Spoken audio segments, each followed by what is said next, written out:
তাকে ডেকো না। Don't knock হিম। সে ঝামেলার মধ্যে আছে। He is in the doldrums. He is in the doldrums. সে ঝামেলার মধ্যে আছে। সে যা করেছে নিজের স্বার্থের জন্য করেছে। এটা ইংরেজি আমরা এইভাবে বলবো। স্ক্রিনটাকে লক্ষ্য করুন, সম্পূর্ণ ভিডিওটা দেখুন। Let's start. Whatever he is doing for his own interest. সে যা করেছে তার নিজের স্বার্থের জন্য করেছে।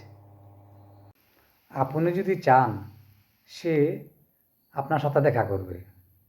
আমরা অনেক সময় বলে থাকি, এটা ট্রান্সলেট আমরা এইভাবে করব। ভেঙে ভেঙে বলি, আপনি যদি চান, ইফ ইউ ডু কেয়ার, আপনি যদি চান তাহলে সে আপনার সাথে দেখা করবে। So he will meet with you, তাহলে সে আপনার সাথে দেখা করবে। যখন তখন তুমি আসো, যখন তখন তুমি যাও, যখন তখন তুমি কাজটি করো। এরকম বাক্য থাকলে আমরা ব্যবহার করব এভরি নাও অ্যান্ড দেন। একটু উদাহরণের মাধ্যমে শুরু করা যাক। নাম্বার 1, যখন তখন তুমি আসো। Every now and then you come. যখন তখন তুমি যাও। Every now and then you go. যখন তখন তুমি খাও। Every now and then you eat. যখন তখন তুমি খেলা করো। Every now and then you play. তুমি তোমার বাপের নাম ডুবাবে।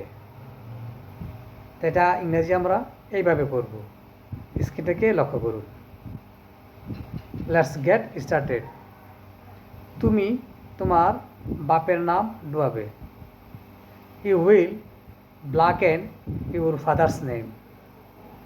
You will blacken your father's name. তুমি তোমার বাপের নাম ডুবাবে।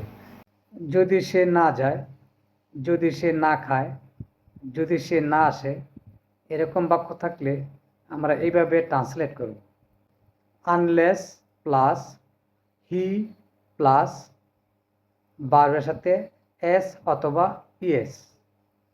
আমরা জানি S, double S, CH, Z, X এগুলো থাকলে ই ব্যবহার করে ইএস যোগ করতে হয়, আর বাকি ক্ষেত্রে এস। তাই শুরু করা যাক। যদি সে না আসে, আনলেস হি কামস। যদি সে না যায়, আনলেস হি গোজ। যদি সে না খায়, আনলেস হি ইটস। আমি তোমার কথা শুনতে শুনতে ক্লান্ত। I am tired of listening to you. এই কথা আর বলো না।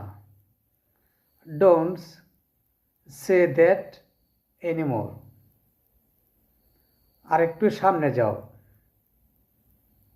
গো ফরওয়ার্ড এ বিট। আরেকটু সামনে যাও। মনে রেখো, জীবন কারোর জন্য থেমে থাকে না। এটার ইংরেজি আমরা এইভাবে বলবো। Keep in mind, life never stops for anyone. মনে রেখো, জীবন কারোর জন্য থেমে থাকে না।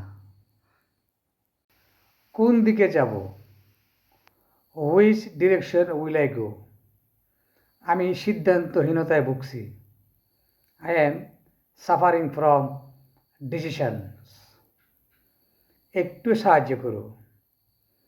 Could you please help me?